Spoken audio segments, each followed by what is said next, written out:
Bismillaahi Raxmaani Raxiim saaxiibayaal muuqaal kale cusub ayaan idin haynaa madaxweyne Maxamed Cabdullaahi Farmaajo oo safraya dalka Turkiga iyo xisbiga Nabad iyo Nolol oo ku wada hadli doona dalka Turkiga. Shir degdeg ah ay isugu imaanayaan dhammaan xisbiga Nabad iyo Nolol ayaa wuxuu ka dhici doonaa dalka Turkiga. Sidoo kale warar hoosaad ayaa sheegaya in Fahad Yaasiin uu halkaasi ku horeeyo. Qodobbadaas iyo kuwo kale aad daawan doontaa haddii aad kanaalka cusub tahay fadlan subscribe saar muuqaalkan like garay aad iyo aad mahadsantahay. Aan ku bilaabay madaxweyne Maxamed Cabdullaahi Farmaajo ayaa u safri doona dalka Turkiga. Sidoo kale xisbiga Nabad iyo Nolol ayaa ku kulmi doona dalkaasi. Waxay ka wada hadli doonaan xaaladda dalka meesha ay marayso taasi oo ah meesha ugu liidatay abid taariikhda Soomaaliya. Sidoo kale madaxweyne Maxamed Cabdullaahi Farmaajo ayaa waxaa la filayaa inuu dhowaan ka ambaxo dalka Soomaaliya una ambaxo dalka Turkiga.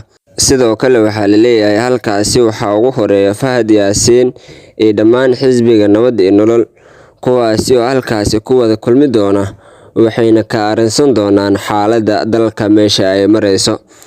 Waxaa la leeyahay xaaladda Soomaaliya abid waa meesha ugu hooseysay taariikhda meesha ay marayso.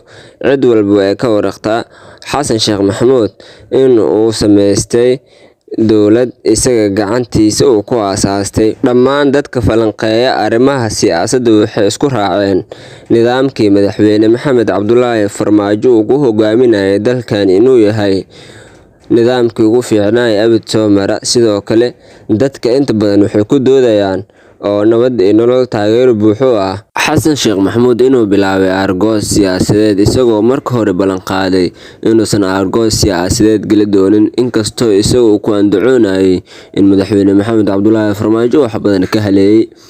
Taasi beddelkeeda dhammaan dadka dowladda iyo xilalka sarsare ugu magacaabay dhan waxay ka tirsan yihiin xisbiga UPD. Dowladda iyo nidaamka siyaasadda sidaasi ma ahan, dad badan ayaa ku doodaya.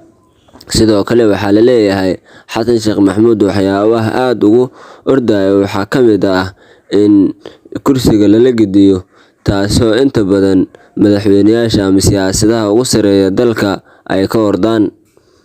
Iyadoo la wada ogyahay madaxweyne Maxamed Cabdullaahi Farmaajo in uu dalkan 5 sano uu soo hayay aysan ka jirin wax qabyaalad ah oo madaxweyne Maxamed Cabdullaahi Farmaajo qofkii isaga uu keenay ayaa ku soo jeestay, taasoo la micno ah inaysan qabyaalad jirin. Sababtoo ah madaxweyne Maxamed Cabdullaahi Farmaajo nidaamkii isagu ku shaqayn jiray ma ahayn nidaam xisbi iyo nidaam qabyaalad, laakiin wuxuu ahaa dalka oo la dhiso iyo wanaagii dalka oo bannaanka la keeno. Inkastoo shirkani looga wada hadli doono ee dalka Turkiga ka dhacaya arrimaha ugu waaweyn ee siyaasadda dalka, haddana madaxweyne Maxamed Cabdullaahi Farmaajo ayaa waxaa la filayaa in uu shirkani si weyn ugu qiimeeyo xaaladda dalka meesha ay marayso iyo rabitaanka shacabka sida loogu miro dhalin lahaa. Iyadoo la wada ogyahay dhammaan shacabka Soomaaliyeed inay garab istaagsan yihiin madaxweynihii hore madaxweyne Maxamed Cabdullaahi Farmaajo, haddana inta badan waxaa la leeyahay dhibaatooyinka shacabka soo wajihi kara waxaa ka mid ah haddii ay codkooda ay ku baahiyaan baraha bulshada ama meel kale iyagoo taageero u ah madaxweyne Maxamed Cabdullaahi Farmaajo in la bartilmaameedsan karo. Iyadoo taasi inta badan waagii madaxweyne Xasan Sheekh Maxamuud uu hoggaanka u hayay oo idaacado fara badan la xiray kuwaasoo mucaaradsanaa nidaamka dowladda Xasan Sheekh Maxamuud ay wax u marto. Iyadoo ay jirto lagana warqabo waagii Xasan Sheekh Maxamuud oo dowladdani hogaaminayay in uu jiray dhul boobsi ballaaran taasi oo shacabka loo geysanayay. Dhammaan shacabka Soomaaliyeed ayaa waxay ka soo jeesteen in dhul boob loo geysto maadaama waagii Xasan Sheekh Maxamuud uu joogay dhul boob ballaaran loo geystay. Haddana waxay ka baqayaan in dhul boobkii uu soo laabto maadaama madaxweyne Maxamed Cabdullaahi Farmaajo inta badan uu diidi jiray in shacabka dhulkooda la boobo, taasoo la micno ah dhulka danta guud iyo mid si gaar loo leeyahayba in la dhici jiray. Iyadoo la wada ogyahay dowladda madaxweyne Maxamed Cabdullaahi Farmaajo waxyaabaha ay qabatay in uu kow ka ahaa in musuqmaasuq la ilaaliyo, sidoo kale shacabka xoolahooda loo nabadgeliyo. Haddii intaas la helo, dowladdu way dhisan tahay, sababtoo ah dowlad xildheeraysa shacabkeeda waa dowladda ugu wanaagsan ee abid taariikhda waxaana loo diiwaangelin karaa mararka qaarkood haddii dowladda ay shacabkeeda nabadgeliso inay ka mid tahay dowladaha ugu fiican dunida. Liiskan waxaa loogu ansixiyaa dowlad ka fiican inaysan jirin dowladdaasi, iyadoo la wada ogyahay in Xasan Sheekh Maxamuud iyo kooxdiisa in dalkani waxyaabaha ay kasoo qabteen iyo waxa iyaga ay yihiin. Haddana waxaa jirto waxyaabo fara badan oo isku qasan u baahan in la kala saaro. Shaki kuma jiro in shacabka dhammaantood ay u xiiseen madaxweyne Maxamed Cabdulaahi Farmaajo taladii wanaagsanaa oo dalka u hayay. Markasta waxaan dhahaa oo 80% sida lagu qiimeeyay Soomaaliya oo idil in isagu laga taageersanaa, laakiin 20% dad wax magarata ah oo qabyaalada ah haleesay in madaxweyne Maxamed Cabdulaahi Farmaajo ay qabyaalada ku riixayeen. Taasi tusaale dheer ah oo soo marin madaxweyne Maxamed Cabdulaahi Farmaajo weligiisa isagoo hadalhaya wax qabiil ah ama qabyaalad lama arag, oo laakiin inta kale madaxda dalka soo martay waxay ku faanayeen inay iyaga reer qansax yihiin ama reer qurux yihiin. Taasi beddelkeeda madaxweyne Maxamed Cabdulaahi Farmaajo inta badan wuxuu diiradda saari jiray patriotism-ka, taasoo la micno ah haddii shaqsiga uu patriotism-ka uu diiradda saaro in shacabka ay jeclaanayaan.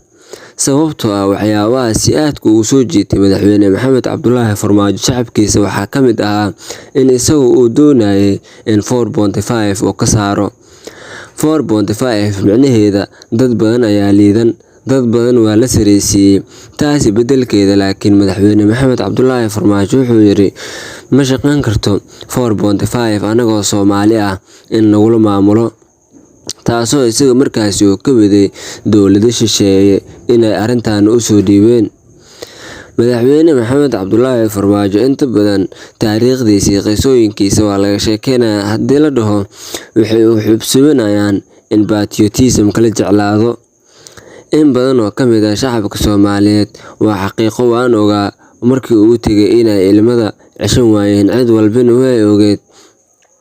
Waxay ka mid ahaayeen shacabka Soomaaliyeed kuwa ugu nasiibka fiicnaa, mararka qaarkoodna waxaa la dhihi karaa waxay ahaayeen kuwa ugu nasiibka xumaa, maadaama uu soo maray madaxweyne la yaqaano kaasoo dunida ka yaabsaday. Ma jirto madaxweyne Soomaali soo maray kaasoo la siiyay Nobel Peace wax loo yaqaano ama qofka ugu hogaaminta fiican. Sidoo kale wuxuu heshiisiiyay Eritrea iyo Djibouti, wuxuu noqday odayga Geeska Afrika ama oday dhaqameedka Geeska, taasoo la micno ah in Geeska Afrika oo dhan uu heshiis ka dhigay. Inkastoo colaado fara badan kala dhexeysay dowladda Kenya, isagoo sheegay qadiyadiisa inuusan marnaba ku iibsanaynin badda iyo waxyaabo kale. Tan badda kama gorgortamayno, kumana iibsanayo waxyaabo ayuu yiri mar uu warbaahinta la hadlayay madaxweyne Maxamed Cabdulaahi Farmaajo. Inta badan khudbadihiisa waxaa ku jiri jiray madaxweyne Maxamed Cabdulaahi Farmaajo inuusan marnaba raalli ka noqonaynin dhulka Soomaaliyeed taaka ka mid ah in la qaato, iyadoo la wada ogyahay guushii ballaarnaa ee Kenya laga gaaray intuu xilka hayay. Dacwad waa oogay Xasan Sheekh Maxamuud oo cod u diidan ma jirto, laakiin markii guusha la dhaho waxaa soo hooyay madaxweyne Maxamed Cabdulaahi Farmaajo. Saaxiibayaal, intaan muuqaal noocan ah ku kulmeyno, sidaas nabadgelyo. Wassalaamu calaykum waraxmatullaahi tacaala wabarakaatuhu.